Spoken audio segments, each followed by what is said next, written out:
Hi, in this video I'm gonna show you how to make app icon and text bigger on iPhone 17.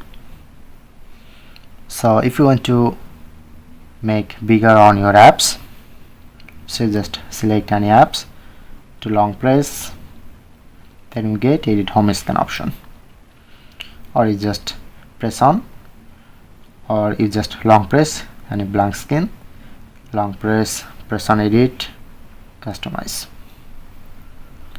and as you can see showing it to this option, press on to now make app is bigger.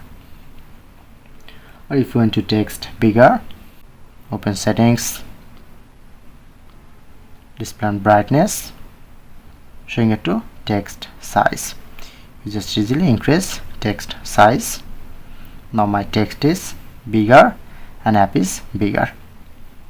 If you want to get back normal, long press, edit, customize, press on. So now back is normal.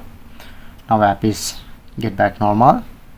Settings, display brightness, text size, and decrease size. So that's it.